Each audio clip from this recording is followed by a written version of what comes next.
Hi, welcome back guys. This is your friend, Cabbage Head Fanfics, back with amazing fanfiction. This is the second part of What If Deku Was Trained by Multiple People. Now before starting, please give this video a like and subscribe to the channel if you want more videos like this. Now let's get into the fanfic. The final bell of the day had just rung, signaling the end to Izuku's hellish school day and the start of his freedom for the rest of the afternoon. He quickly gathered his things while keeping his eyes down low. If he made eye contact with any of his bolder classmates, he wouldn't be able to leave for another half hour or so. He had just made it out the door when a fist collided with his stomach, knocking him off balance and causing him to fall to his knees. An elbow flew through the air, hitting him directly in the nose before he had time to stop it. Izuku cursed his sluggish reflexes, reminding himself once again that he could never let his guard down around his peers. A few drops of blood fell from his nose onto the ground. "Watch where you're going, Deku," one of the second years sneered, laughing with his friends as they patted him on the back for beating up the resident quirkless kid.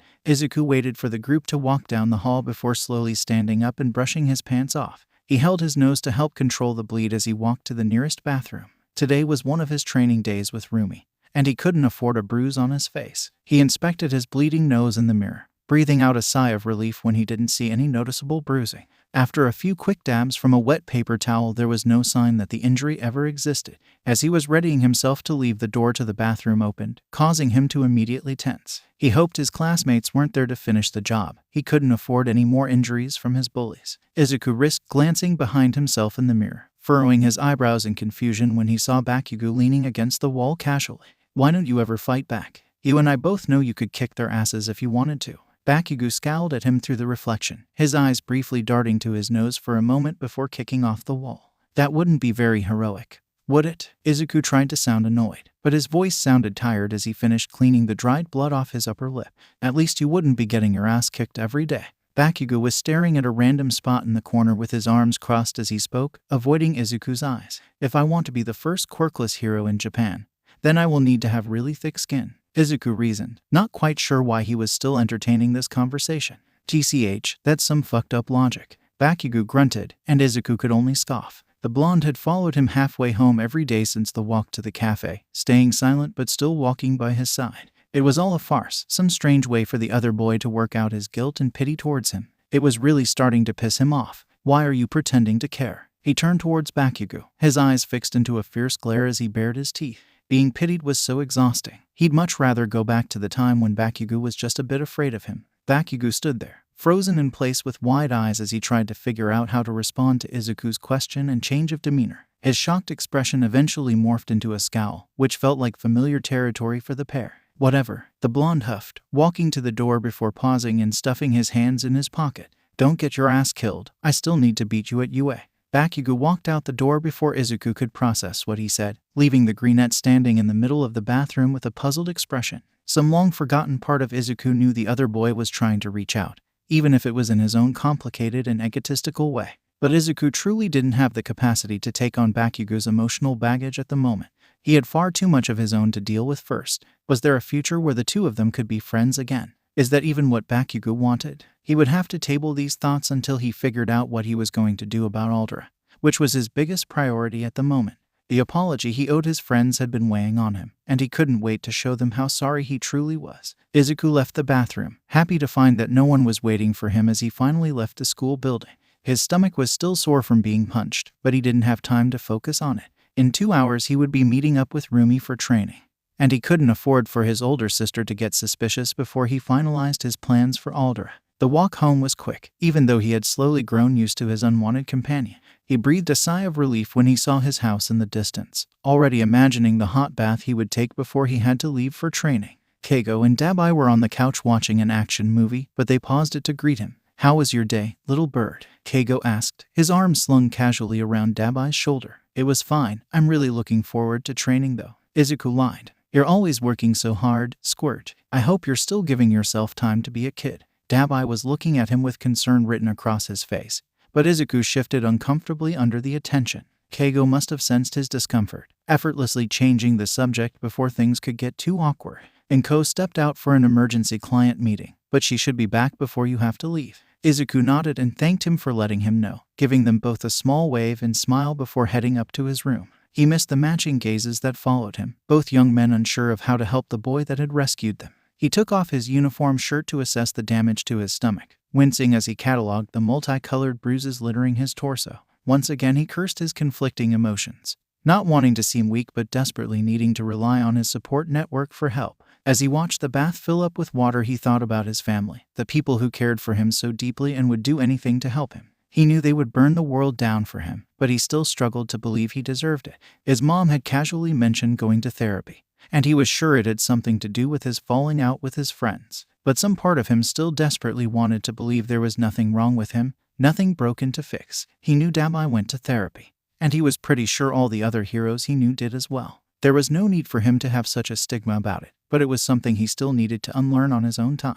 Izuku lowered himself into the hot water, breathing out a sigh as his sore muscles began to relax a bit. He really needed to make more time for soaks, especially with how much he trained and worked out. If he weren't dealing with injuries from his bullies, he'd probably be making even more progress during his sessions with his mentors. He soaked in the tub for as long as possible, allowing his mind to empty and relax for the first time in a while. His eyes had drifted closed, his body half asleep as he wandered between dreams and reality. A soft knock on the bathroom door was the only thing that broke the spell, causing him to panic as he desperately tried to figure out what time it was. "Izuku, honey, do you need a ride to training?" His mother's soft voice came from the other side of the door. Yes please. I'll be down shortly." He began to drain the tub and dry himself off, breathing out a sigh of relief when he saw that he had somehow only spent 20 minutes in the bath. Once he was changed, he headed back downstairs, preparing himself a small bowl of noodles to hold himself over until dinner. He joined Keiko and Deky in the living room to watch the last half of the movie, allowing himself to relax and enjoy quality time with the pair. He couldn't help but reflect on how lucky he was to have his family, people who always wanted the best for him and were always willing to help. He wanted to be worthy of their unconditional love. It was time for him to be a real hero, someone that stands up for everyone. He promised himself that he would sit his mom down after school on Monday, giving him enough time to finalize all of his plans and to think of what he wanted to say to his friends. If only he knew that the universe never waited for you to be ready for these types of things. Most people thought Rumi only cared about winning and fighting, but they were sorely mistaken. A little green-haired kid had dug his way through the walls surrounding her heart and made a home there. And then came the rest of the lovable idiots she called family. She always looked forward to spending one-on-one time with Izuku, especially since they were both so busy now. Climbing the ranks always had its perks, but she relished the time spent eating dinner with her family or taking the kids out to the arcade or amusement park. Perhaps she had gotten a little soft over the years, sue her. When Izuku had a falling out with the rest of the kids, it had broken her heart, but none of the little brats would open up about what happened. She had a few suspicions, but she also didn't want to break their trust by pushing too hard. Preteens were finicky, and there was a finesse needed when dealing with them. Rumi had been stretching when Izuku walked into the gym, but something about his demeanor put him on edge. Ever since her little brother had started middle school, she had watched the shine slowly dim in his eyes. It broke her heart, and it made her want to show up at his school and burn it to the ground. "Hey, Zuku," she greeted, hopping up and running over to put him in a headlock and ruffle his hair. The surprised laugh that escaped him was W0RTH every bit of effort, and she hoped she could lighten even a fraction of the load the boy was holding on his shoulders. "Rumi, you're tickling me." He half-heartedly tried to push away, his eyes crinkling with laughter as her hand moved from his head to his armpit. Her casual prank quickly devolved into a full-fledged tickle war, the two siblings chasing each other around the gym trying to catch one another. She had just escaped Izuku's grasp, ready to make her escape until she heard a soft gasp of pain behind her. When she turned, her stomach dropped. The sight in front of her made her chest clench in panic. Her little brother was kneeling on the ground, clutching his side as he clenched his side stomach in pain. "Izuku, did I hurt you?" Her heart was hammering, her greatest fear realized right in front of her. She was always terrified that she would take it too far one day, that she would hurt her precious kid brother and lose everything she had grown to cherish. "I am fine, Rumi," Izuku wheezed as she knelt beside him. "It was nothing you did," he finished, closing his eyes as he tried to control his breathing. Her hands clenched his wrists and pulled them away, and she had already lifted his shirt up to assess the damage by the time he had yelled stop. Anxiety was replaced with cold rage as she saw the multitude of bruises littering Izuku's body, sickly shades of yellows and purples marring her little brother's torso. "Who did this to you?" she asked, her voice scarily calm as her eyes roamed the injuries. Izuku grabbed his shirt and pulled it down, scooting himself backward until there was a foot of distance between them. Please don't tell anyone." The boy's eyes began to fill with tears as his hands rose to pull at his hair. "I promise I am going to tell my mom in a few days. I just need more time." He looked so desperate, and Rumi wasn't going to argue with him in this state. Instead, she crawled over to him and wrapped him in her arms. Her brother broke down in sobs as she clutched him to her chest, the bubbling anger in her stomach threatening to overtake her as she vowed to punish those that had hurt him. She hadn't promised Izuku that she wouldn't say anything, and she was more than willing to deal with his anger if it meant her brother would be safe. The adults plus Rumi, Tensei, Keigo, and Dabai. Rumi Mirko. We need to do something about Izuku's school. Dabai Azure. I agree. Zuku hasn't been himself lately. Tensei Ingenium. I am ready to do whatever needs to be done. That school should have been shut down a long time ago. Nedzu. I have been waiting for this opportunity for a long time. Inko. I have multiple folders dedicated to taking down that sad excuse for a school. Nimuri Midnight. How can we handle this without losing Izuku's trust? That boy is extremely stubborn. Keigo Hawks. I don't want to upset Izuku more than necessary, but we also need to prioritize his safety and mental health. I'm not sure how to pursue this, if I'm being honest. Emmy Ms. Joke. Perhaps some type of undercover operation. Gathering intel is an important first step to bringing any type of organization down. Hazashi Present Mike. You sound like show, but I completely agree. Perhaps we can figure out a way to scope the school out without raising too much suspicion. Naomasa Detective Tsukachi. I'd be happy to provide support on this opus. I could team up with Aizawa, since we are the least recognizable out of the group.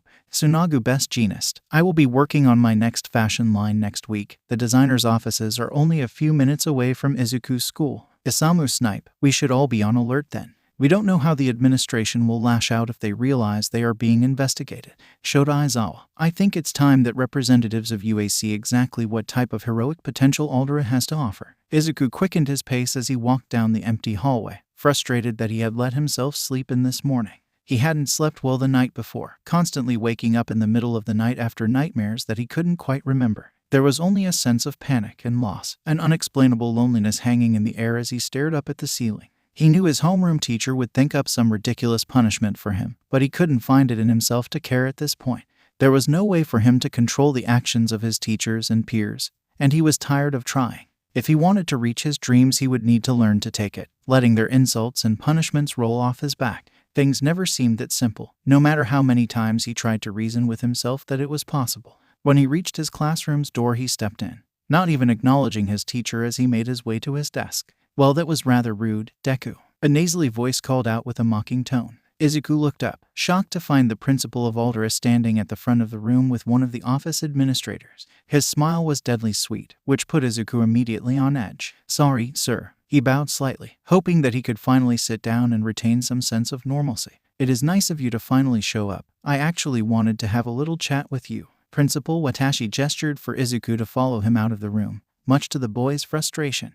There was no way this would be a pleasant talk for him, probably ending in detention or some other form of punishment for his supposed disciplinary issues or cheating. Some small part of Izuku secretly hoped that Rumi had told someone about the bruises, but he wouldn't let himself think that way. Being unrealistic had never really benefited him. They began their trek down the hallway, with both adults walking on either side of Izuku in complete silence. His senses were screaming that he was in danger, but he tried to keep himself calm. The adults at Aldera had always looked the other way when he was being bullied, but they had never done anything to actually hurt him before. He kept his guard up, but his eyes were on the ground while they ascended the staircase. You know, it is rather strange that a quirkless child has perfect grades in all of his classes. The principal began, his dress shoes clacking against the steps as they continued to walk upward. Yes, sir. The response had been ingrained into Izuku after so many meetings with his teachers and the head of the school. The administrator's heels clicked next to him, and Izuku vaguely recognized the woman as one of the secretaries in the front office. When I see someone of lower cognitive potential getting better grades than our most promising students, I have to be a bit suspicious, Principal Watashi said, his voice oozing distaste.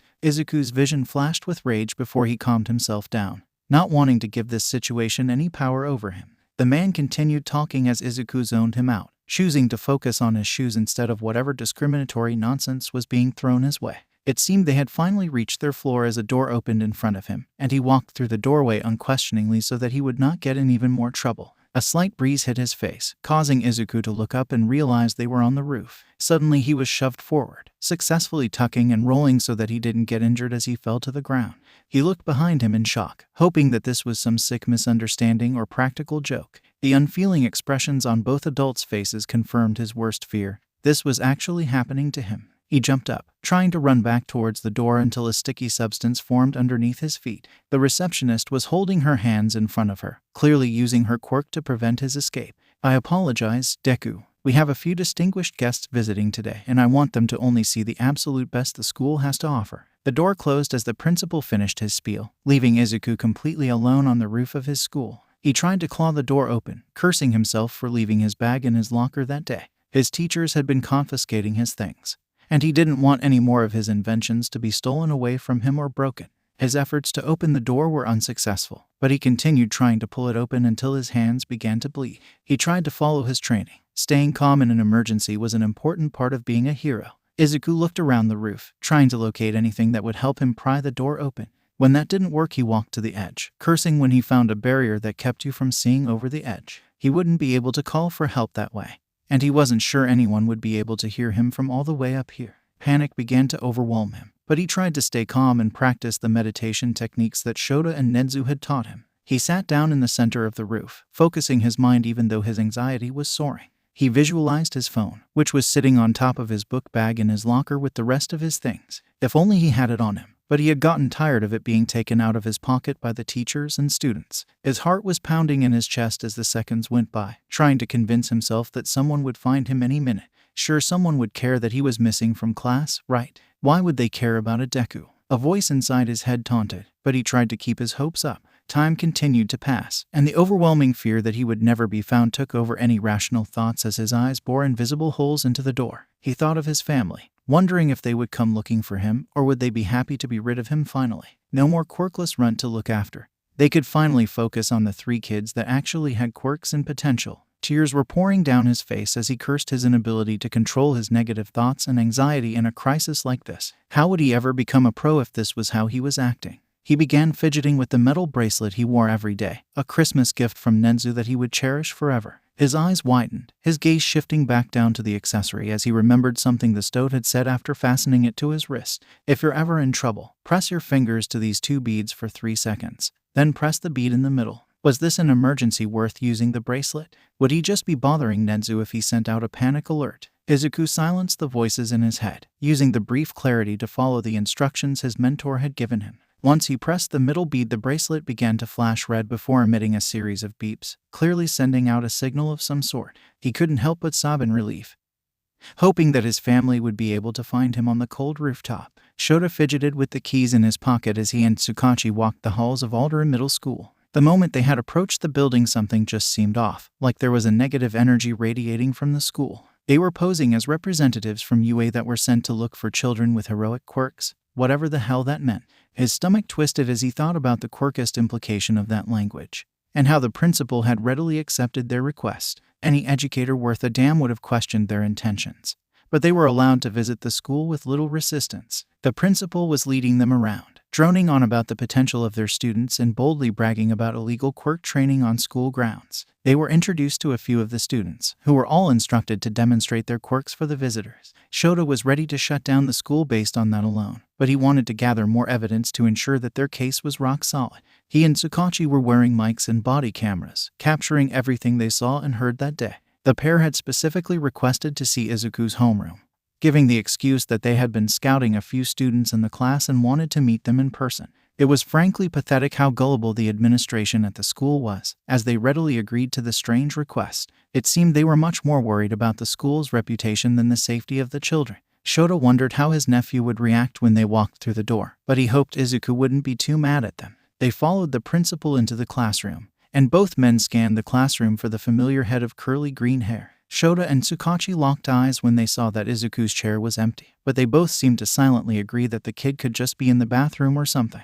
That was until he noticed the Bakugo kid glancing between them and the empty seat with a mix of emotions in his eyes. "I will have each student introduce themselves and their quirks. I'm sure you will agree that this class is one filled with heroic potential." The principal grinned, clearly unbothered by the empty seat. "It seems you are missing a student." Tsukachi casually gestured towards Izuku's desk, and Shota watched as the teacher and principal shifted for a moment before smiling brightly at their visitors. "Ah yes, we actually had a vacancy this year." The teacher lied through his teeth, and the alarm bells started going off in Shota's head. If Izuku had simply stepped out for a bathroom break, there would be no reason for them to lie like this. He clenched his fist, and he could sense Tsukachi tensing next to him. When we reviewed the class registry, there was another child. I believe his name was Midoriya.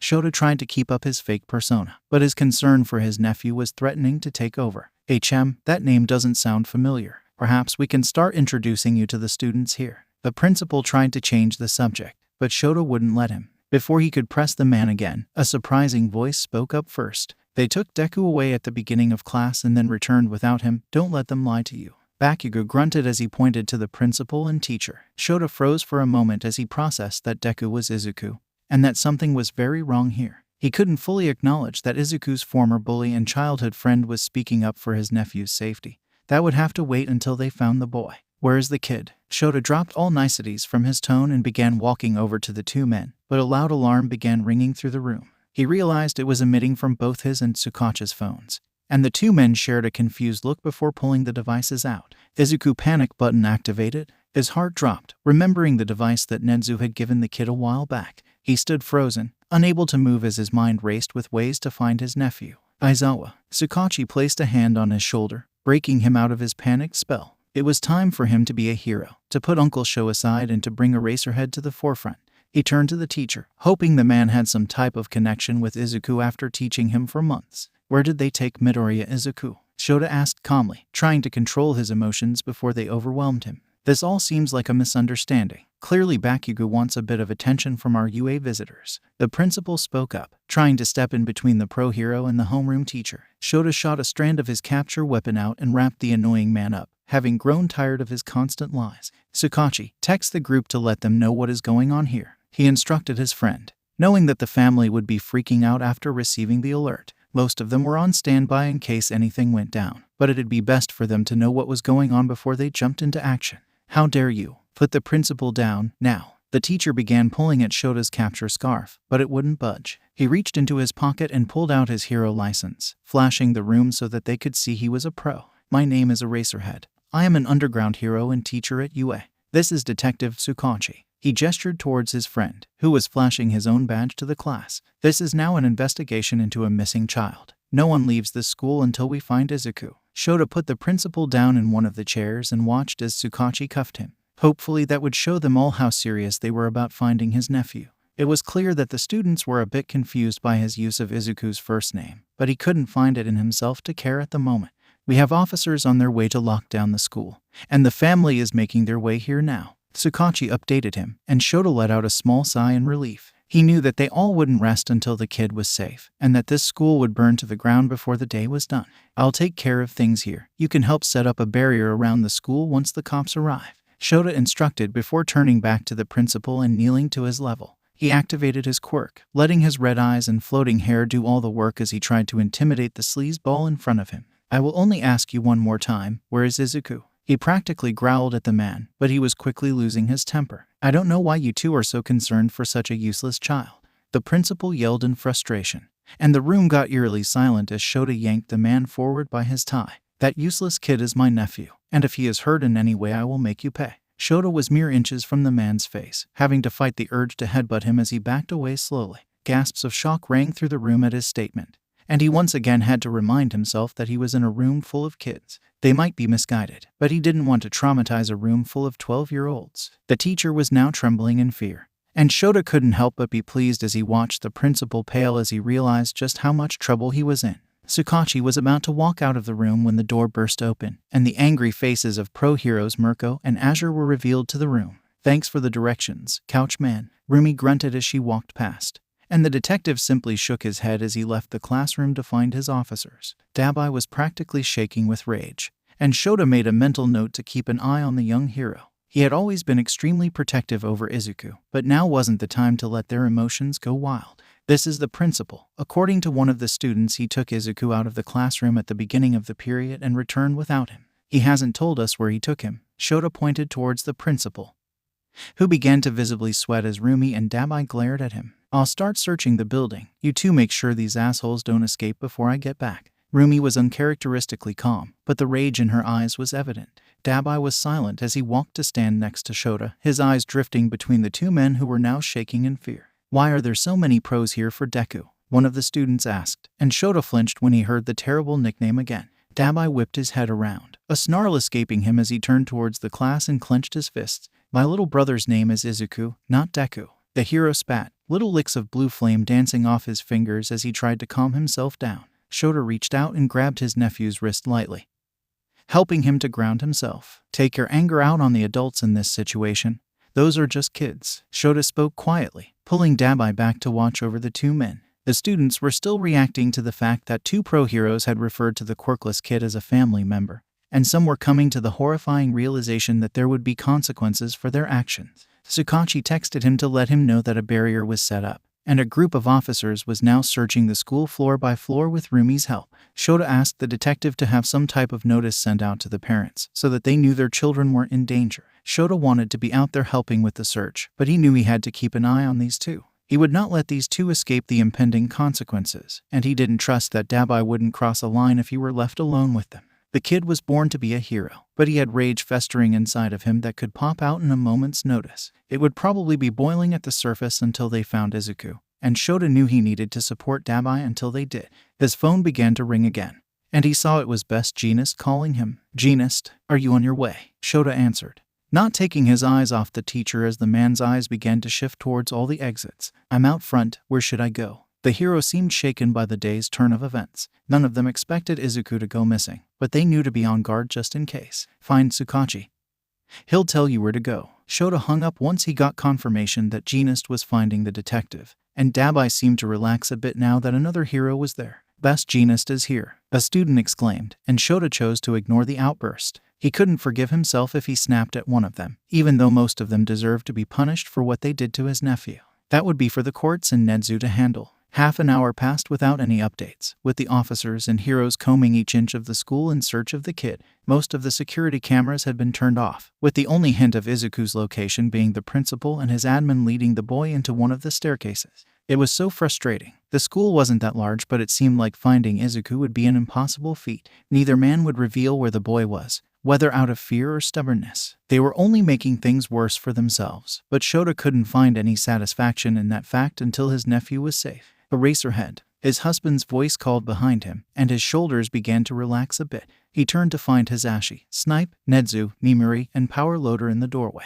It seemed they had all driven together from UA, probably leaving their classes the moment they received the alert. "Mike, did you all find Sukachi?" Shota wanted so desperately to fall into his husband's arms, to lament over the fact that they still hadn't found any sign of Izuku in the building. He wanted to scream and punch and destroy everything in the room. But he had to stay strong. He had to stay professional as he and Hisashi played the roles of pros in an emergency. "Yeah, he instructed us to help the students in the other classes get to their parents. The kids in this class will wait here until their parents can come up so that they can be interviewed by the police." Hisashi's eyes were bloodshot, like he had been crying on his way over. No one in the group looked okay, but they would do what needed to be done. "I think Snipe and I will wait here, so that we can stay updated on what is going on." Nedzu smiled at the students before turning his gaze towards the two staff members, his beady eyes quickly analyzing him before he stepped further into the room. Nimuri walked over. Her usually confident stride was dimmed a bit as she gripped Shota's wrist. "We'll find him, okay," she whispered, and he could only nod as he watched her leave with Hisashi and Higari. "Do you think he's okay?" Isamu said quietly, fidgeting with his belt as he stared out the window. Shota thought of Izuku, the kid who always beat the odds and stood strong in the face of any challenge set before him. He thought of the boy who cried in his brother's arms and believed he needed to earn their love. "I think he's going to need all of us after this, but we're going to make sure he's all right." Shota knew Isamu had grown attached to the kid, maybe more than any of them had. Their relationship had always reminded him of the one he shared with Hitoshi, the type of bond you could only have with your dad. While Inko and Isamu had never made anything official, the man's place in Izuku's life was clear. He may not be able to see the gunslinger's eyes, but he knew they were probably tinged red with worry. "We'll find Zuku. Then we're going to wrap him up in some blankets and have an all-night movie marathon." Deky spoke as he glared up at the ceiling, clearly trying to stop himself from crying. They all knew that Izuku used to idolize the #1 hero, and on especially bad days he liked to watch old reruns of the different cartoons and movies. "We will, kid. I'll deal with having to see that buffoon's face for a week if I have to." Shota tried to chuckle, but it came out as more of a wheeze, his body unable to even fake joy until he saw that Izuku was okay. They all stood there, itching to do something but forced to stand watch over the class and teachers. No updates came, and the principal was still stubbornly insisting that nothing had happened to the kid. Shota was tempted to let Deky and Isamu do their worst, but then the gun hero's phone began to ring. "Inko," Isamu answered quickly, his tone fond even with the dire situation. He nodded along for a few moments before giving her instructions on how to get to the classroom. Shota realized the woman was nearby, and he couldn't help the evil grin that formed on his face. These bastards had no idea what was coming for them, and he frankly couldn't wait to watch. "How do you know Deku's mom?" Bakugo asked, his eyes darting between all of the gathered heroes. Shota tensed at the nickname, but he realized the kid wasn't saying it with any malice. The blonde kept surprising him today, and he made a mental note to ask Izuku about it after all of this was over. "We're his family," he answered simply, watching as the class shifted uncomfortably at the admission. "How many of you would like to become heroes?" Nezu stepped forward, his hands behind his back as he surveyed the room. Every hand shot up into the air, the confident faces of hero hopefuls staring up at them even under the circumstances. "Well, I hope you all have acted heroically. The investigation into this school will be quite thorough. I would hate for anything unsavory to come up." The rat bared his teeth in a wide smile as he watched the class twitch under his gaze, before turning back around. While the spectacle was a bit amusing, a text from Tsukachi quickly turned their mood somber. They had searched every inch of the first 3 floors and had found nothing, leaving only 2 more floors to go. Shota wanted to wrap his hands around the principal's throat, but he restrained himself. He wanted to be a hero that Izuku could look up to. He wouldn't let this scum make him lose sight of that. After another half hour, Emi made her appearance in the classroom. Her colorful outfit contrasted her dark mood as she apologized for her delayed arrival. "Tsukachi said to check in with you all. Do you need any help getting information out of these 2? She pointed her thumb at the 2 men in the front of the room, her eyes glinting as she looked them over. Her quirk may not seem like much of a threat, but Shota had watched her break some of the most powerful villains. Laughter could be just as painful as a punch, especially when you couldn't control yourself. "Now you're threatening us." The teacher finally spoke up, his brows furrowed with anger as he glanced between Emi and the rest of the heroes. Clearly this is all an attention grab from the quirkless runt. He's probably hiding somewhere so that he can garner a bit of sympathy for his pathetic existence. The man's face was red, but he seemed to take his outburst as a chance to escape. He jumped towards one of the windows, but Snipe was in front of him before he could make it too far. The hero punched him across the face, sending him crumbling to the ground before they could even blink. He stood over the teacher, his presence threatening as he pulled the man up by the front of his shirt. "Don't you dare talk about my boy like that." The normally cool-headed hero growled out, only letting go when Dabai pulled him away from the half-unconscious man. None of them felt particularly bad as Nezu and Emi stuffed him into a chair, fastening his hands behind his back with handcuffs so that he couldn't escape again. "I'm sorry you had to see that, kids." Isamu apologized, clearly embarrassed by his outburst. Most of the students were looking at the heroes in fear, finally understanding the situation for what it was. Bakugo was simply glancing between them all with confusion, like he was trying to piece together a particularly difficult puzzle. Shota knew that Izuku didn't like to reveal his connection to them all, but for none of his classmates to have any idea who he was related to. The boy was so hard-headed, believing that he needed to make it with his own talents versus his connections. He had to respect that dedication, but it broke his heart when he thought about how lonely the kid must be at school. A notification from the group chat informed them that Tensei would be there in about an hour, having just finished a villain fight in Hasu. His messages seemed a bit scrambled, so he asked Emi to give the young hero a call to calm him down and ease his guilt a bit. None of them could have ever predicted this situation, and all of them were doing the best they could to show up and do what was needed. "I am hoping we will have found him by then," Nezu said before baring his fangs at the principal. Shota was surprised the man was still being so stubborn, but hatred could cloud people's judgment. If the man truly believed that Izuku was subhuman, it would be difficult for him to see that what he did was wrong. He was still trying to justify his actions, but the arguments were falling on deaf ears. The door opened yet again, and the slow click-clack of heels preceded the entrance of Mrs. Midoriya herself. They could see the heartbreak in her eyes, but it was clear she was wearing her lawyer mask at the moment. He gave her a quick update on what they knew so far, making sure to highlight Bakugo's helpful tip when they first got there. Shota knew that Inko once saw the boy as her nephew, so he thought he should throw the kid a bone for his help. For just a moment her mask broke, revealing the face of a concerned and grateful mother. She looked over at the boy, who was currently staring intently at his desk with red ears. "Thank you, Katsuki." Inko's kind voice was enough to make the boy perk up in surprise, his eyes widening for a moment before he shut them tightly. Shota thought the kid was about to cry, but he quickly steeled his expression as he seemed to think over his response. They all knew she hadn't referred to him by his first name in years, not since his true treatment of Izuku had come to light. It was clear the gesture meant more to him than they would ever know. "You're welcome, Auntie," he finally replied, his voice quiet as he averted his gaze back to his desk. Shota couldn't help but think that this boy just needed some positive influences in his life, but he had other priorities at the moment. Inko smiled softly before shifting her expression back to neutrality, carefully walking over to where the principal and teacher were bound. If you don't tell us where my child is, I promise you will be staring at the inside of a jail cell for the rest of your miserable lives. She leaned in close, her eerily cheerful smile unnerving everyone in the room. At that moment, Shota couldn't help but be reminded of Nezu. Something about that thought rattled him, but he was happy the woman was on their side. The principal was about to speak, perhaps to throw another insult out, but the sound of scratching interrupted him. Everyone's attention turned to the giant windows lining the side of the room, where a single red feather was currently outlining a circle. It was joined by a group of them, all of them working together to quickly cut through the window at the front of the room before carrying away the extra glass. Moments later, a large figure flew into the room, and the dust cleared to reveal pro-hero Hawks to the students and staff. Keigo's jacket was wrapped around something in his arms, and a familiar head of curly green hair was sticking out from the side. Inko let out a sob of relief, and Shota felt his shoulders relax for the first time in hours. It seemed the kid was shaking in Keigo's arms, and the dark look on the hero's face made Shota sick with worry. Where had his nephew been this entire time? Zuku, Dabai asked, his voice cracking as he approached his boyfriend and little brother. The jacket dropped a bit, revealing the boy's tear-stained face as he clutched onto Keigo desperately. He was on the roof. Keigo finally spoke, his voice emotionless as he clutched Izuku tighter to his chest. He looked up, his eyes filled with a feral rage Shota had never seen from the normally chill hero. The energy shifted in the room, the pure anger radiating from the top 10 hero enough to send a chill down their spines. The realization that Izuku had been left on the roof by himself for hours began to overtake the group of heroes. Thankfully, Nezu had the mind to send Tsukachi a text to call off the search, but the room was still tense as they waited for Keigo to calm down. Inko had tears pouring down her face as she tried to stand strong.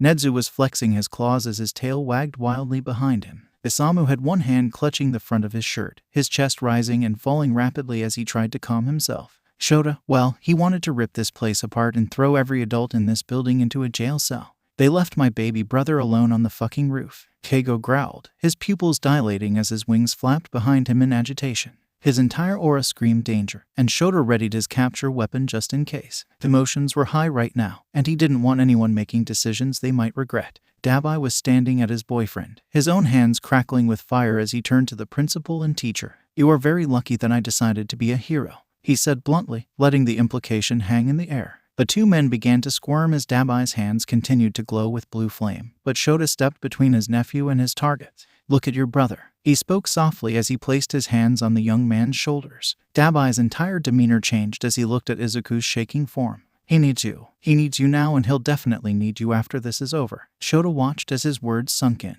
breathing out a sigh of relief when the fire disappeared and Dabai's eyes cleared a bit. He made his way over to Keigo and Izuku, who clearly didn't want to be too far apart at the moment. Izuku reached out a shaky hand and pulled Dabai close, and the trio wrapped themselves around each other tightly. Keigo had tears running down his face as his rage seemed to dissipate, his anger replaced by a broken expression that tore at Shota's heart. The sound of popping and the smell of caramel stole his attention, and he turned to find Bakugo with tears streaming down his face as his quirk seemed to activate on his own. He had the sudden urge to comfort the kid, but his efforts were interrupted by a particularly obtuse student. Deku, stop being so dramatic. Maybe you could have done us all a favor and taken a swan dive off the roof while you were up there. The kid looked smug, clearly not understanding the gravity of the situation as he sneered at Izuku's shivering form. The sound of popping ceased as Bakugo quietly stood and walked over to the other boy, grabbing him by the neck and raising his fist to strike. Stop! Izuku's hoarse voice rang out through the room, causing everyone to freeze in shock. He removed himself from the grasp of Keigo and Dabai, forcing himself to stand on his shaky legs as he stared at the floor. Step away, Bakugo, he ordered, and the blonde wordlessly returned to his desk before stuffing his face into his hands. Izuku's eyes rose up from the ground, and he spared a glance at his teachers and peers before letting out a deep sigh. Shota couldn't help but think that no 12-year-old should ever have to sigh like that, the sigh of someone who had lived too hard of a life. All I ever wanted was for you to not hate me. But I guess that was too much to ask for, huh? Izuku asked as he chuckled dryly, before finally turning to acknowledge the heroes in the room. Can I go home now? He looked to his mom, who was wiping the tears from her eyes. Of course you can, baby. She smiled, staying strong for her son as he walked back towards Keigo and Dabai. He reached out, easily climbing into their outstretched arms as the pair began walking him out of the room. Shota waited for Tsukachi to return, and the detective and Nedzu offered to stay behind to conduct the interviews needed for their case. He followed behind his family, watching as Isamu comforted Inko as they walked towards the entrance of the school. Izuku was clutching to his brothers tightly, and the two men seemed to have decided to put their anger aside in order to comfort the young boy. Hisashi and Tensei were waiting out front, and the rest of the family slowly trickled outside as they surrounded Izuku in a protective bubble. No one's eyes were dry when they found out where the boy was this entire time, and they all insisted on heading back to the Midoriya home. News crews had already shown up, hanging out just outside the police barricade as everyone piled into their cars. They all were angry, perhaps angrier than they had ever been, but they would save their anger for another time. For now, it was time to comfort the kid that had brought their family together. The family. Itoshi, guys, what is going on? Shota, Toshi, we'll be swinging by to pick you up in a bit. Something happened at Izuku's school. Mei, is he okay? Hagari, he is okay, little tinkerer. We just need to give him a lot of love right now. Tenya, Tensei has told me what happened. My parents are bringing me over now. Izuku opened his eyes, his body sore from the position he was twisted into on the couch. He was laying on someone, probably Dabai if the soft scent of smoke was anything to go by. The last few hours were a blur, the feeling of being whisked off the rooftop the last thing he could remember clearly. Then there was the car ride home, only to be surrounded with quiet affection from his family. It seemed like everyone had arrived, and he hadn't had the mental fortitude to question his old friend's presence in the cuddle pile they had formed. His eyes stung from hours of sobbing, alone and abandoned on the cold roof of his school. He felt numb, but he could sense a toxic mixture of emotions bubbling under the surface of the wall he had put up around his mind. No one had expected him to speak, mostly talking around him or handing him food and water as they marathoned movies. He briefly registered the fact that Grandma Hizuku had made him homemade katsudon for when he was hungry, and that Mr. Kobayashi had stopped by to deliver sweet treats. They had all mostly fallen asleep in the living room, finding comfort in each other as they processed their day. Tsukachi came and went, giving them updates on arrests, and sharing whatever information he could about the upcoming cases. He tried to close his eyes, desperately wanting to settle back into the comfort of his brother's chest and drift off into a dreamless sleep. His heartbeat rattled in his chest, and he began to feel suffocated in the warmth of the embrace. There was something fragile about him at that moment, and he couldn't stomach it. Not after everything that happened, after he had proved everyone right by being weak and helpless. What did Keigo think of him now? Instead of staying strong, he became a crying mess at the first sign of difficulty. All of his training, the years of work his family had put in, had been left behind as he shut down. His skin began to burn, every point of contact feeling like a jab as he wriggled out of Dabai's grasp and pushed himself away until he was on the floor. Everything felt too much, so he began crawling backwards until his back hit something hard. Voices surrounded him, but they were all distorted as he tried to control the panic overtaking him. Safe now, like a shining light, one voice rang out among them all. He tried to focus on it, a lifeline in the sea of distortion that he was fighting his way out of. Zuku, we've got you. Another voice, one he briefly registered as Dabai. It's okay, sweetheart. This time it was Nimuri. We're here, we are right here. He was able to make out Rumi's ears through the film of tears in his eyes. We've got you now, sharpshooter. The smell of leather and gunpowder, and the cinnamon candy that Isamu kept hidden in his pockets. Izuku launched himself forward, nuzzling his face in the scent until he felt himself begin to calm down. Strong arms wrapped against him, clutching him like he was the most precious thing in the world. You're safe now, you're not alone anymore. Isamu whispered softly, the final pull that Izuku needed to escape the panic attack that had overtaken him. He let himself sob freely, the tight embrace making him feel free to express his emotions. He cried until he didn't have the energy to cry anymore, letting go of years of emotions that he had hidden away. Isamu lifted him up and carried him back to the couch, allowing him to have a bit of space and reacclimate himself to his surroundings. His eyes scanned the room, finding every single member of his family there watching him. Keigo watched him with sharp eyes, his feathers bristling with anxiety as his pupils darted across Izuku's body, like he was subconsciously checking for any injuries. Guilt flooded Izuku, and he couldn't help but wonder what type of pain he had caused everyone. I'm sorry. His voice felt like sandpaper as he spoke, but he wanted to make sure his message got across. Emi darted into the kitchen, and he heard the sound of a glass being filled as everyone processed what he said. What would you ever need to be sorry for, Izuku? Nedzu spoke, but he didn't move forward. It seemed they all wanted to give Izuku space to process whatever he was feeling. I wasn't strong enough. I should have been able to get off the roof without panicking. He couldn't meet the eyes of his mentors, the people who had spent years training him for something like this. All my training was just a waste of your time. It was only a whisper, but the words reverberated through the room. Everyone stood frozen, unable to come to terms with just how much Izuku had held inside before this. Shota was the first to move, stepping forward slowly before falling to his knees in front of him. "Kid, look at me." His uncle's voice cracked a bit at the end of the command.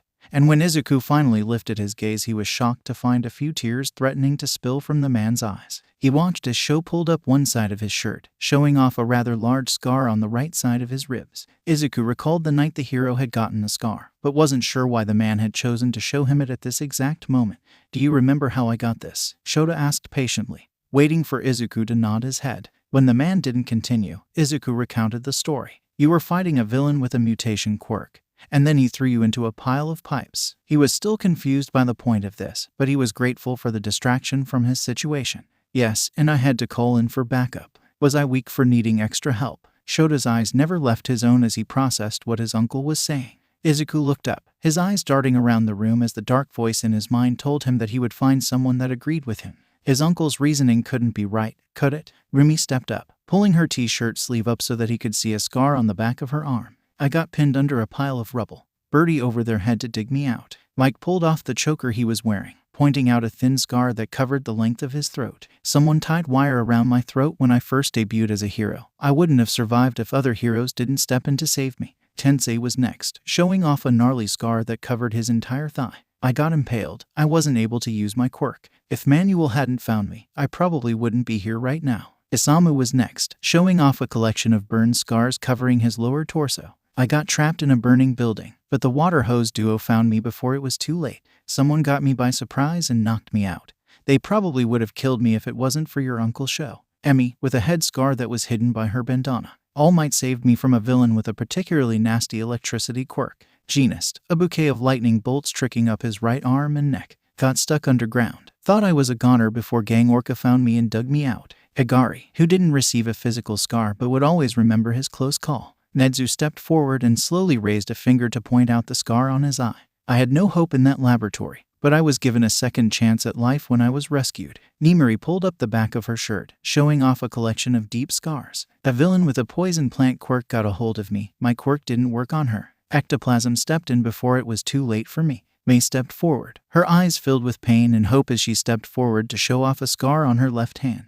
"I wasn't paying attention in the lab, but you pulled me away before my hand got cut up too bad." Keigo, a scar that spanned across his chest. "It was my last real mission for the commission, before Nedzu got me out of their grasp." Izuku had always suspected that the principal had a part in his brother's emancipation, but the confirmation just brought him closer to tears. "When I first met you, I had a few misguided beliefs about the world. You made sure I learned that anyone is capable of being a hero," Tenya said as he lifted his chin, showing off a small scar from their first sparring match together. His mother came forward, sitting beside him as she showed him a long scar that ran down her left shoulder. "When I was a young girl, a villain attacked the store I was buying candy from. I got thrown into a shelf and got this cut." His mother smiled as she told the story, and Izuku was surprised that he had never heard it before. "Then a pro-hero came, and her smile made all of my fear and pain disappear. She's the reason I work so hard to make the world a better place for everyone." Inko kissed the top of his head, and he welcomed the affection. Itoshi, who had been standing in the back of the room, nervously stepped forward.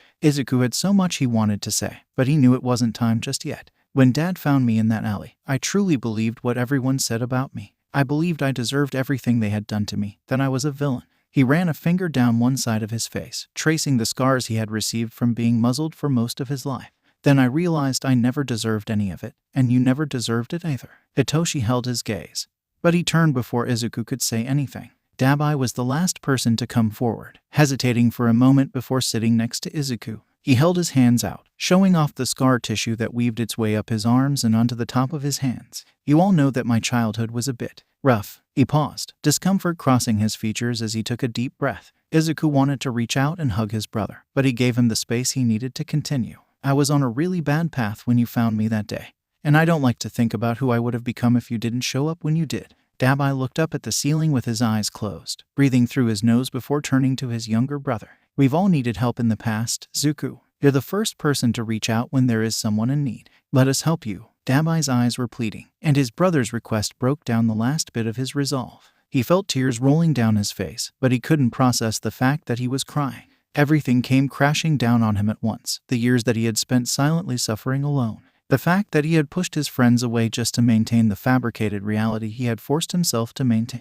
Everyone was slowly inching closer to him, waiting for permission before they crowded him. He felt the need to explain himself, to throw his insecurities out and lay them bare for his family. They had been vulnerable with him, so he wanted to reciprocate the effort. I thought that if I couldn't handle it, I'd be weak. It felt like I would have wasted all of your efforts to train me to be the best hero I could be. Izuku couldn't meet their eyes, feeling ridiculous now that he had spoken his thoughts. Deky carefully wrapped an arm around his shoulders, bringing him in for a side hug as everyone processed what he had told them. Shoto was still kneeled in front of him, and the man placed a hand on his knee to get his attention. Izuku, there is nothing you could ever do to make us leave you, understood? His uncle's words were full of conviction, and Izuku let out a sob as he nodded his head. Rumi sat on his other side, wrapping both of her arms around him and hugging him tightly. You're only 12, kiddo. We're going to teach you to put less pressure on yourself. She nuzzled his hair, and he began to sob as her words settled in. His older siblings gripped him tightly, and the rest of the family came forward to shower him in loving words and affection.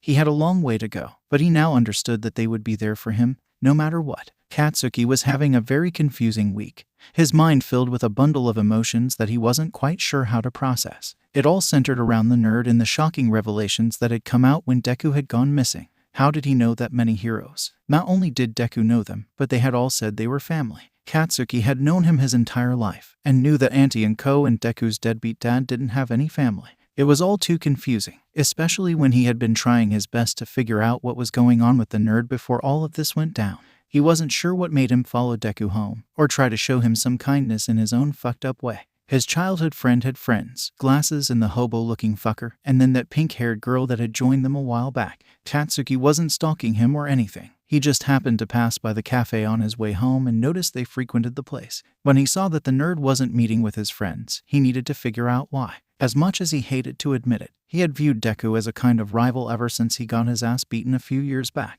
He wanted to see what the asshole could do at his full potential, and they both needed to get into UA for that to happen. When Deku started sulking around, it was Katsuki's duty as his rival to solve the issue so it didn't affect his chances of getting in. That all made sense. It's not like he really cared about Deku or anything. Katsuki, come down here for a minute. His mom called from downstairs. His parents had been a bit shocked when everything went down at Aldera, and they were disappointed when he explained his part in Deku's suffering over the years. They knew the two of them had grown apart, but they had let themselves believe it was just the natural progression of their former friendship.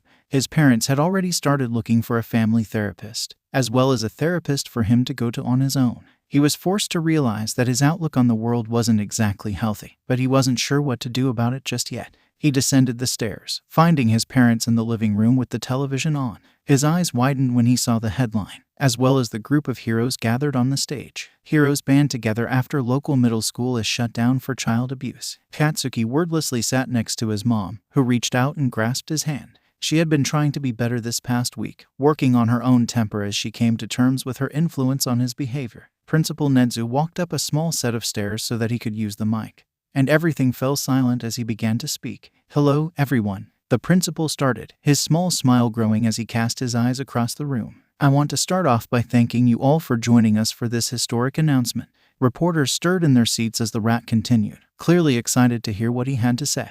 Aldera's shutdown was big news, especially since so many top heroes were involved. Everyone was waiting to hear what would come of it, and what the consequences were going to be for those involved. Regarding the shutdown of Aldera Middle School, we have arrested all of the staff members involved in the harassment and bullying, and most of them have been charged. The faces of the principal and teachers began flashing by. A range of charges including child abuse and quirk discrimination were listed under their names. Furthermore, all students from Aldera are to receive counseling and training regarding quirk discrimination and bullying. Those directly involved in the physical harm of a fellow student will receive black marks on their records, which will only be removed if they attend therapy and are cleared by a team of professionals. Katsuki's eyes widened as he realized what this meant, and he wondered how it would affect his ability to attend UA. For those that have wished to become heroes, there will be a long road ahead, but we are willing to work with the children to ensure they receive the help that they need. Nedzu's smile seemed genuine, and it was clear he actually cared about making the students better people all around. Sadly, the events at Aldera are not an isolated issue. These teachers and students did not wake up one day and decide to torment those they deemed less worthy. The principal paused, letting his words sink in before continuing. We as a society have to take accountability for our part in all of this, and we must rectify the mistakes we have been making. The crowd's attention was completely focused on the stage, and Katsuki and his parents held their breath as they waited for his next words. The heroes you see in front of you have decided to come together to fight quirk discrimination, and a number of our fellow pros have already signed up to help with this endeavor. The faces of Fat Gum, Ryukyu, Selkie, and other top pros began to appear behind the stage. The camera panned to show Fat Gum waving from the crowd. We will no longer stand by idly as people are assaulted and mocked for their quirk status, and we hope you all will join us on our crusade against discrimination. The crowd broke into cheers, the heroes on the stage clapping as they took in everyone's reactions. Katsuki's chest filled with a strange feeling. The only description he could give it was a sense of hope. The future was unsure, but he was willing to face it so that he could reach his dreams. Perhaps he and Deku would be able to stand side by side in that future now. From Mitsuki Bakugo. Mitsuki, hi. I know it has been a long time, and I take complete responsibility for that. I may be the last person you want to hear from at this point, but I just had to reach out. Mitsuki, I'm so sorry. I can't imagine what you are going through, and to know that Katsuki had a part in Izuku's bullying over the years. Masaru and I will be taking accountability for not teaching him better. Mitsuki, I get it if you never want to speak to me again, but I just wanted to apologize. Inko, oh Mitsuki, thank you so much for reaching out. I am happy that your family is taking steps to take accountability and grow. Inko, Nedzu put it best. This is a societal issue more than it is a personal one. I need a while to process everything. But why don't we plan a coffee in a few months to discuss how Bakugo Industries can help with our initiative? Hitoshi was still angry, no matter how much he tried to stuff away his feelings and lock them away. His therapist always told him that wasn't a healthy way to handle things. But what else was he supposed to do in this situation? He was angry at himself, of course. The minute he realized just how bad things had gotten at Aldra, he should have gone to his dad's or Auntie Inko, no matter how loyal he was to Izuku. He was also angry at Izuku, although that anger seemed misplaced after everything that happened. It was clear that no amount of support could really erase the pain and trauma that came with being born quirkless, no matter how much they all tried to pretend otherwise. No matter how much he tried to reason with himself, he was still filled with an undeniable rage that he couldn't quite get rid of. Hitoshi was in their home gym, his fists colliding with the bag in front of him until his knuckles began to ache. He knew he should take a break soon, but the rhythmic cycle of his hits were relaxing in a way he couldn't explain. The sound of the door opening barely registered to him, but a firm hand on his shoulder broke him out of his spell. You eat lunch yet, kid? His dad looked him over with concerned and tired eyes. Hitoshi wiped his face with his shirt and nodded his head, his stomach growling a moment later. His father chuckled before gesturing his head towards the door. Take a shower and meet me in the kitchen. I'll whip us something up. Hitoshi made his way to his room, rinsing off the evidence of his workout and sliding into a comfy pair of sweatpants and one of his dad's band t-shirts. The smell of simmering veggie made his mouth water as he walked down the stairs and made a place for himself at the counter. Hopefully my cooking doesn't poison us. His dad chuckled half-heartedly, but there was a bit of insecurity in his voice. The more extroverted and blonde member of their family had been working a bit of overtime at the radio station lately, all in an attempt to spread the word about their anti-discrimination platform. More heroes and volunteers were signing up every day, and a lot of their new recruits were due to the efforts of his dad. Hitoshi was proud, but it also left him and his father to deal with the things his dad normally took care of. Cooking was something they both struggled with, no matter how many times they tried to master it. Today's offering of rice and veggies didn't seem too bad, and he took an appreciative bite as he realized his dad had successfully made a decent meal. Thanks, Pops. It's really good. Hitoshi stuffed another bite in his mouth for emphasis, and he didn't miss the small smile that his dad tried to hide underneath his capture weapon. They ate in silence for a few minutes, having always been able to enjoy each other's company without making small talk. His dad began shifting in his seat after a while, and Hitoshi realized the man had something to say. You good, Dad? Hitoshi had never seen the man like this before, and he wondered what his dad wanted to talk about. If someone in the family was injured, he would have told him immediately. Right, I can practically hear your mind working, kid. Everyone is okay. His dad gave him an encouraging smile, immediately easing his nerves. Is there something else you wanted to talk about, then? Hitoshi was curious, but he was still a bit concerned by his dad's behavior. I know you and Izuku are still having a bit of a rough patch. His dad paused for a moment, his eyes drifting down to the table as he took a deep breath.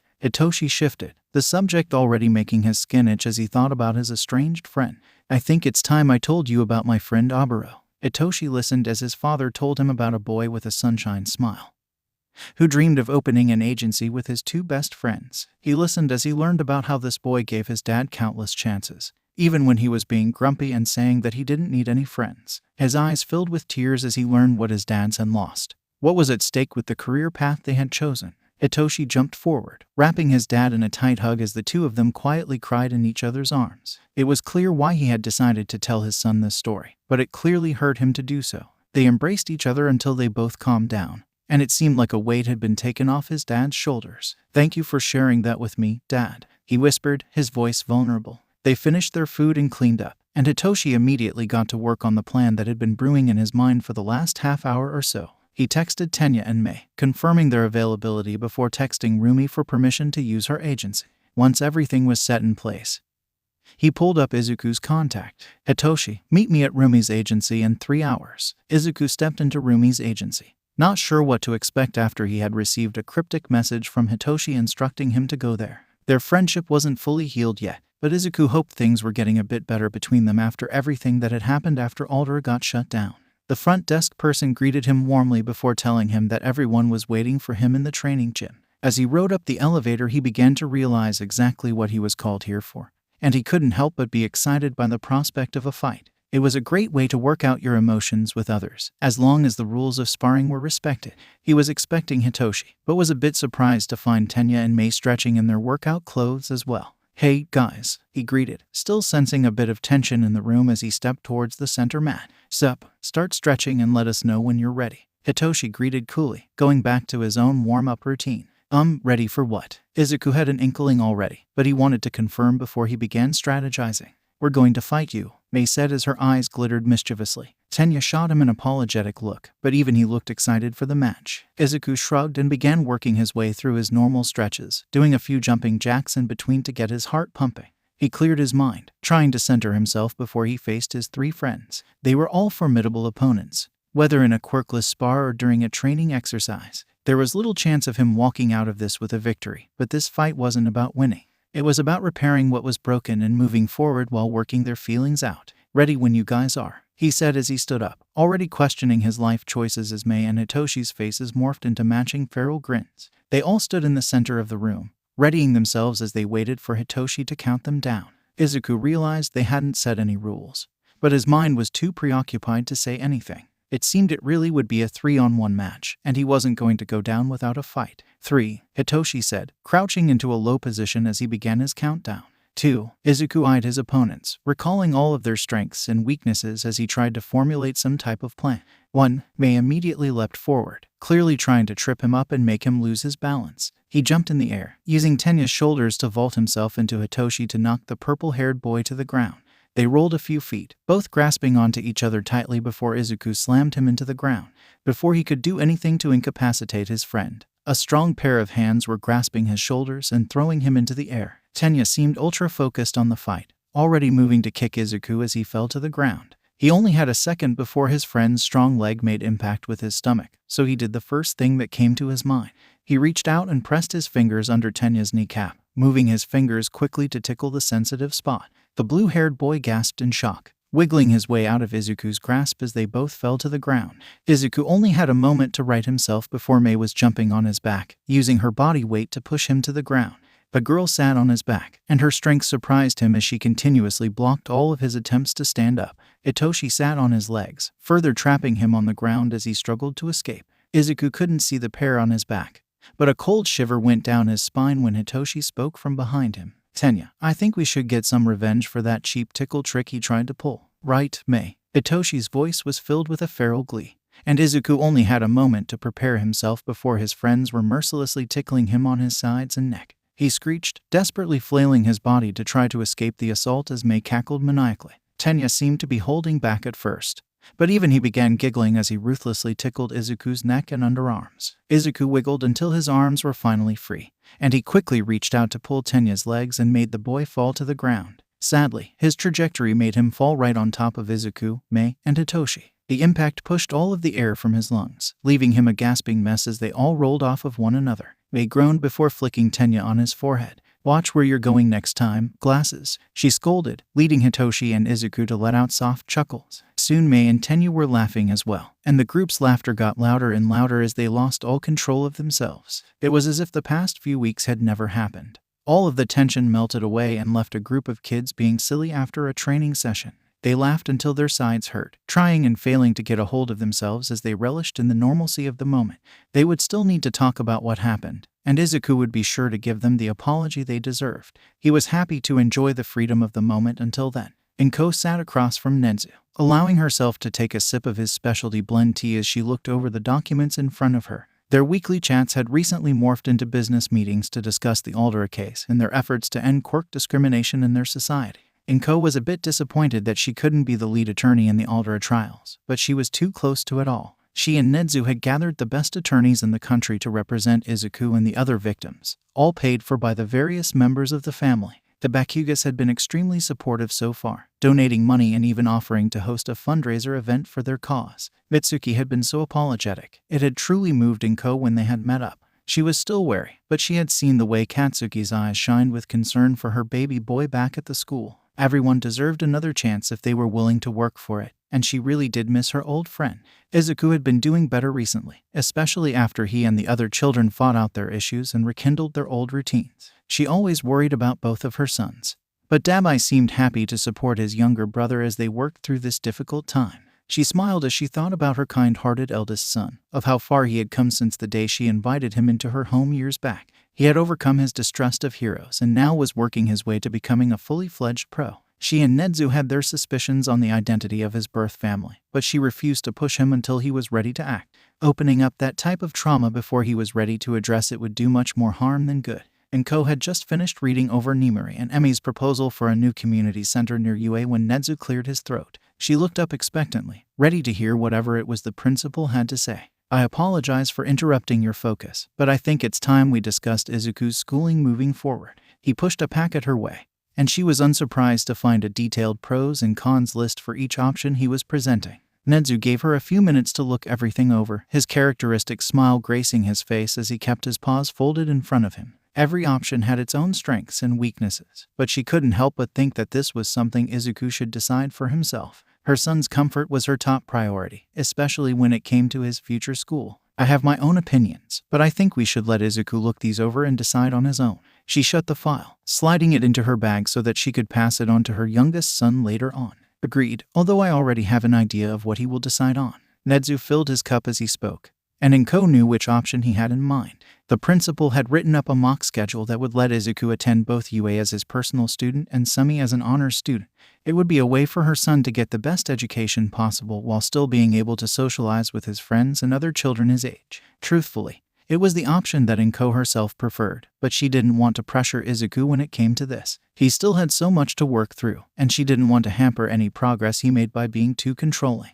Although, she wouldn't hesitate to tear down any institution that harmed her baby ever again. They finished their tea, wrapping up a few more things regarding their anti-discrimination project and even getting in a few rounds of chess. Inko made her way home afterwards, looking forward to having a night in with her sons. Present Mike's official fan club. Rumi, I forgot to send this after the kiddos had their battle to the death in my gym. Image of Izuku, Tenya, Hitoshi, and Mei laying in a pile in the middle of the floor. All of them are asleep. Nimuri, they are so precious. Inko, thank you for the new screensaver. Rumi, Mike, why are they so adorable? Shota, does anyone know where I could get this printed out for my desk? Nezu, Shota, I will have multiple copies for each of us by tomorrow morning. Would you like yours on your desk? Shota, yes, please. Isamu, I would like to request a copy as well. Tensei, I love how they all fight their problems out. Should we be concerned? Dabai, nah, as long as they aren't hurting each other. Keigo, sparring is the best way to work out your feelings. Outside of therapy, I guess. Emi, you guess. Genist,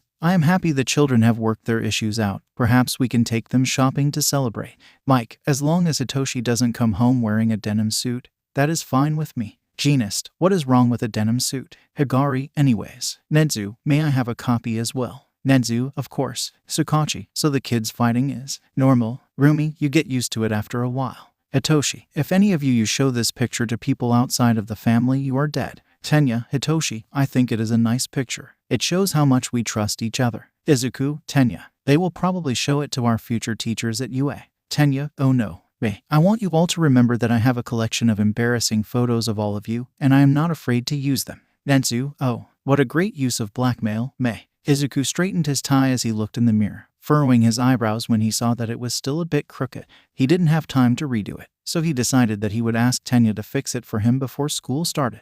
He grabbed his bag and made his way downstairs, his mind racing as he thought about what he had waiting for him today. It was his first day as a hybrid student of Sumi Academy in UA, a decision he had made with his mom and Nezu after they had shown him his various options. They didn't seem surprised by his choice, quickly making the arrangements with both schools so that he could start classes as soon as possible. Based on the stories he had heard from his friends, the students and teachers of Sumi were kind and welcoming to everyone, regardless of quirk status. He reached the dining room, smiling when he saw Keigo and Dabai putting out place settings while joking around with each other. The two men looked up when he plopped his bag on a chair, their eyes immediately landing on his bunched-up tie. "Need a hand with that tie, Squirt?" Dabai asked, already moving forward to assist. Izuku blushed in embarrassment. He didn't think the tie looked that bad. Instead of voicing his thoughts, he simply nodded, standing still as his older brother fixed his tie for him. "You know, I'd be happy to give you a few lessons on how to properly tie one of those," Isamu said as he walked out of the kitchen, his hands filled with plates of pancakes as he made his way towards the table.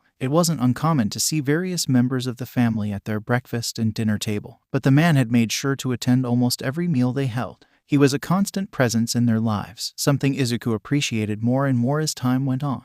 "That'd be nice," he replied, but his hungry eyes were already surveying the spread in front of them. Isamu had been trying to get them to appreciate fine American dining, showing off the meals he learned to make during his 5-year stint in the States. Pancakes had quickly become a household favorite, especially when they could be packed with protein tailored for a house full of heroes and heroes in training. Izuku helped carry out the rest of the plates once he was done admiring the meal. He was about to take a seat when the front door opened, and he smiled brightly as his 3 friends came barreling through the door. "Like I said before, we can beat up anyone who tries to even look at Izuku wrong." Itoshi was looking at Tenya as he spoke, and Izuku laughed at his friend's casual threats of violence. "You know I can just beat them up myself, right?" Izuku grinned as he went to greet them. He hadn't expected them to pick him up for school, but it was a welcome surprise. Things had gotten much better between them after their fight at Mirko's agency, but he still owed them a real apology for his behavior. "I do not believe that the faculty at Sumi would appreciate us fighting our fellow students," Tenya scolded, but he paused for a moment before pushing his glasses up his nose. "But there are certain circumstances where that might be necessary." The blue-haired boy had a mischievous grin as they all sat down at the table, and Izuku couldn't stop smiling as he ate breakfast with his friends and family. The front door opened again to reveal Rumi, still in her hero uniform after a night shift. Her nose twitched as she made her way to the dining room, her eyes lighting up when she saw the stacks of pancakes. "Mornin'," she mumbled before grabbing a plate and stacking it with the delicious spheres. "Good morning, sweetheart. Would you like some coffee?" Izuku's mom asked, but she was already pouring his older sister a generous serving. Rumi nodded, humming as she ate her meal. Izuku went back to eating until a thought crossed his mind. "Rumi, weren't you planning on going back to your apartment after your shift today?" He was confused, especially as he watched his older sister struggling to keep her eyes open as she finished off her meal. Rumi quirked an eyebrow at him and sat up straight, stretching her arms over her head to wake herself up. "And miss my little brother's first day at his new school." She ruffled his hair as she got up to wash her plate, and Izuku couldn't help but smile as he thought about her words. The rest of breakfast was spent listening as Tenya gave him a rundown of their teachers and classmates, with the added commentary of Hitoshi and Mei sprinkled in. All of his classes were with his friends, and he would spend his mornings and lunch at Sumi before heading to UA for the rest of his day. He was excited to go to school without having to worry about bullies or trying to prove himself to anyone. The children helped clean up all of the dishes once they were finished with their meals, and Rumi gave Izuku a bone-crushing hug and a grumbled good luck before passing out on the couch. "Good luck, little bird." Keigo ruffled his hair before pulling him into a hug and squeezing him. "If anyone gives you any problems, you know where to find us," the hero continued, his eyes glinting darkly as he made his way towards the door. It was clear his older brother had been struggling a bit since the incident at Aldera, but Dabai had insisted that he was helping his boyfriend through it. Izuku never wanted to overstep, but he also understood the dangers of trying to deal with these types of things on your own. He just hoped his brother knew that he had a support system. "Give them hell, Zuku." Dabai kissed the top of his head and gave him a thumbs up as he followed Keigo out the door. Izuku chuckled and rolled his eyes, letting his thoughts drift back to the day ahead of him. He shouldered his bag, making his way to the kitchen so that he could say goodbye to his mom and Isamu as well. His mother had wanted to drive him to school, but he had convinced her to let him ride the train with his friends. It would be fun to commute with his friends each day, something to look forward to in the mornings before they had to face the trials of academia. His ride to UA in the afternoon would be its own joy, a time for him to be by himself to decompress before whatever Nezu had planned for him. "Have a great day, baby. I can't wait to hear all about it." His mom kissed his face all over, and he tried to hide his face behind his hands to rebuke the onslaught of affection. "Mom, that is so embarrassing," he whined while laughing. Hitoshi had his phone out, and his mischievous grin made it clear that he had captured the moment on his camera. "I was just trying to wish my baby boy good luck.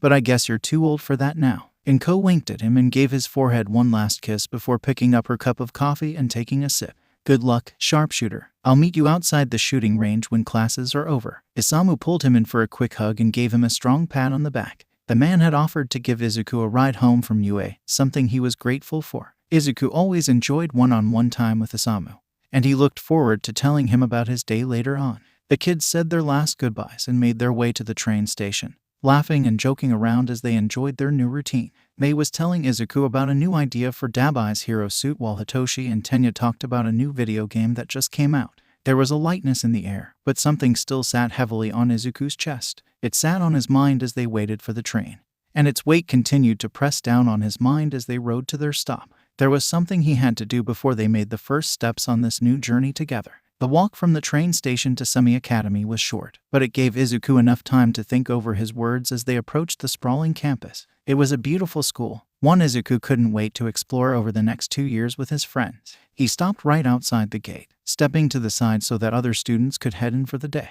His friends noticed his pause, and they stood next to him with concerned faces as he gazed up at the school. "Izuku, it's okay to be nervous," Hitoshi said, placing a hand on his friend's shoulder as a sign of support. Izuku smiled at his friend and softly brushed his arm off. His nerves weren't important right now. "Before we go inside, I have something I need to say." He made sure to look up as he spoke, to show he was serious about every word that left his mouth. "What's going on?" Tenya asked, his eyes filled with worry as he waited for the shorter boy to respond. Izuku took a deep breath, briefly going over what he wanted to say before he spoke again. "I am deeply sorry for how I treated you all. You have been great friends to me and I pushed you away when you were only trying to help me." Izuku's fingers began playing with the hem of his blazer as his eyes began to dart around.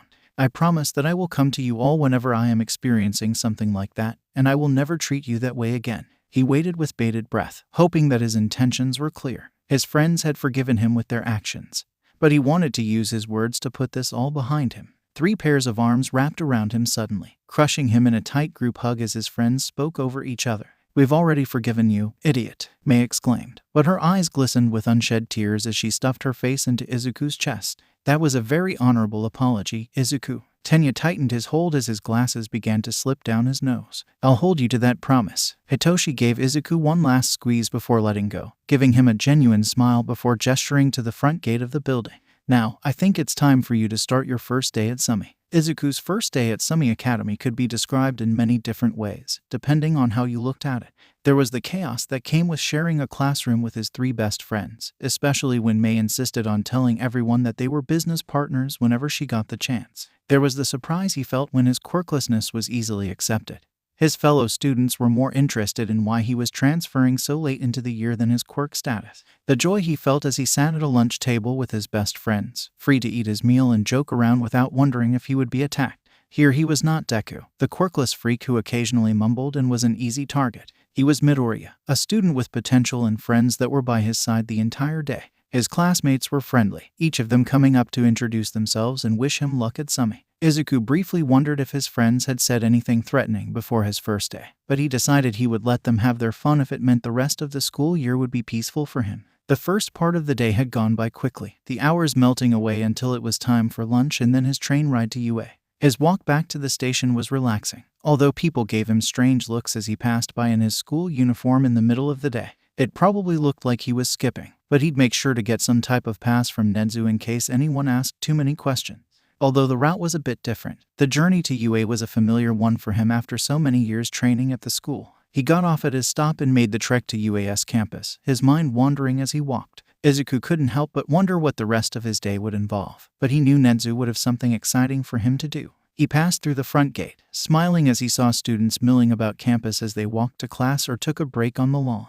Some of the students seemed intrigued by the middle schooler walking around their campus, but most of them quickly turned their attention back to their books or their friends. Izuku entered the main building, using a few secret routes to get to Nedzu's office quickly without running into too many people. He waved at the hidden cameras along his path, and the principal's door opened before he could even knock. "Hello, Izuku," Nezu greeted from his desk, jumping up when he saw his personal student walk through the door. Izuku greeted his mentor and poured himself a cup of hot tea, breathing in the flowery aroma and immediately relaxing as he sat in one of the lounge chairs facing the desk. "How was your first day at Sumi?" Nezu asked as he made himself a cup of tea. Izuku told the principal about his new teachers and classmates, emphasizing the kindness and respect that they had shown him. He was sure that his mom and Nezu wouldn't hesitate to shut down another school if necessary, and he wanted to avoid that if possible. Nezu went over a few things with him, including what they would be covering for the rest of the school year. He'd be working on his quirk analysis, viewing the hero classes, and helping the teachers make adjustments to their training.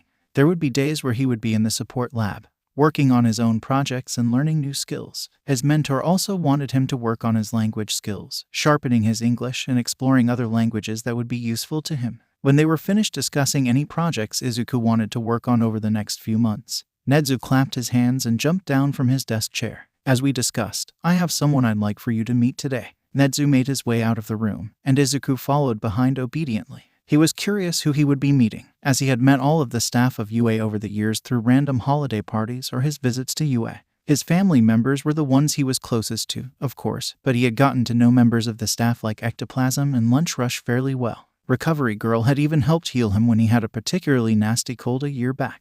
They walked through the halls, eventually ending up in a wing of the school that Izuku wasn't familiar with. There were mostly empty offices in this part of the school, places for visiting heroes or new staff members to set up their spaces. Nezu approached a half-open door, carefully knocking to alert whoever was inside of their presence. "Come in," a gruff voice called out, and Izuku followed the principal into the office. Someone was bent over a box in the back corner of the room, and the entire space looked like it was still being put together. When the man stood up, Izuku immediately recognized him as the pro-hero Hound Dog. "Izuku, I'd like you to meet UA's new head of security and counseling." Nezu gestured towards the hero, who nodded his head in acknowledgement. "It is nice to meet you officially, kid. I've heard a lot about you from the other staff." Hound Dog reached out and shook Izuku's hand, then gestured for him to sit. "Is this about starting therapy?" Izuku turned to Nezu. He had promised to start going to therapy, but he didn't realize he would be starting his first day of school. "We won't be having a session today, if that's what you mean. This is just a way for us to get to know each other and see if I'm the right therapist for you and your needs," Hound Dog assured, his voice much softer than Izuku would expect from a hero with his reputation. Izuku took his seat hesitantly, but he began to relax a bit as his eyes drifted around the room. He trusted Nezu, and it seemed that Nezu trusted Hound Dog enough to be the school counselor. While he may be nervous, he would approach the situation with an open mind. "Izuku, meet me in my office when you two are finished." Nezu patted his hair and made his way into the vents of the school, probably planning on scaring a few teachers on his way back. Hound Dog sat at his desk and sorted through a few things before looking up at Izuku. "So, Midoriya, do you have any questions for me about therapy? Or anything, really?" The hero's eyes were soft and welcoming, much different than what someone would expect from the hunting dog hero. Izuku thought for a few moments, but he already knew the first question he would ask. It used to be a question he used to get affirmation, but now it was a way to gauge the heroes he met. "Hound Dog, do you think quirkless people can be heroes?" He asked the question plainly, but he held his breath as he waited for a response. The hero looked at him intensely for a few moments, but nodded his head in appreciation before speaking. "I think that anyone can become a hero with the right motivation and training, regardless of their quirk," Hound Dog replied, and Izuku couldn't detect any deception in his tone. "Also, you can just call me Inui, kid," the hero finished. "Thank you, Inui." Izuku smiled at the counselor. Perhaps therapy wouldn't be too bad, after all. The weeks began to pass by as Izuku got settled into his new routine.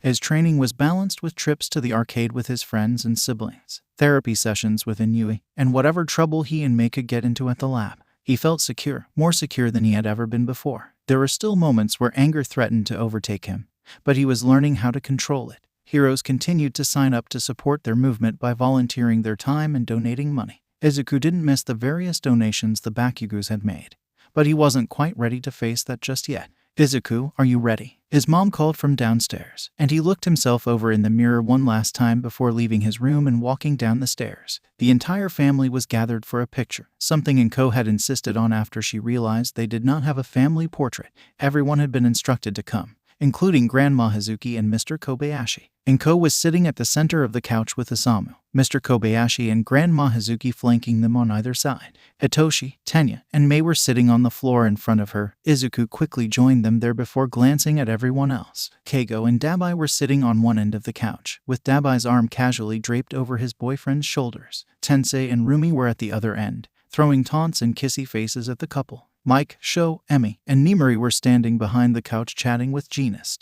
Tsukachi and Higari stood next to them, listening quietly to the chaotic conversation. Nedzu seemed content standing on Shota's shoulder, sipping on his signature cup of tea. The photographer finished setting up, helping everyone get into position as she adjusted her camera. "All right, everyone. On the count of 3, she instructed cheerfully. Izuku and his friends wrapped their arms around each other and pulled themselves in close. All of their heads were smushed together as they smiled brightly. This family was his home, and he was ready to face the future with them. Green Bean Protection Squad. Mama Inko, dinner will be ready in about an hour. Isamu cooked up something special to celebrate the end of the Aldera trials. Uncle Sleepy Aizawa.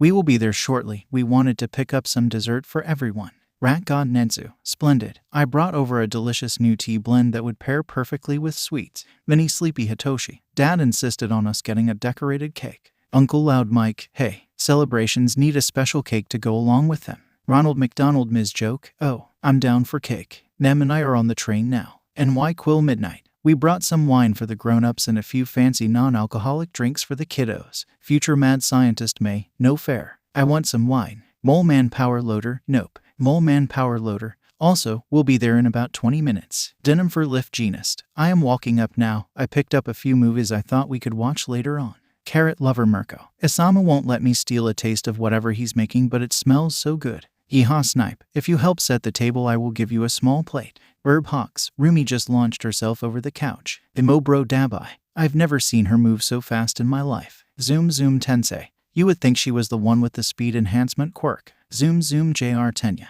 We should help out whether we get a reward or not. Although I would not deny a taste of whatever Isamu is preparing. The man in the yellow hat Tsukachi. I'm finishing up some paperwork, but I will be on my way soon. Everyone at the station wanted me to say congratulations. Green Bean Izuku. Please thank them for all of their work gathering evidence towards the cases. Green Bean Izuku. Also, I don't say this nearly enough, but I love you all. Thank you for everything you've done for me. I hope I can continue making you proud.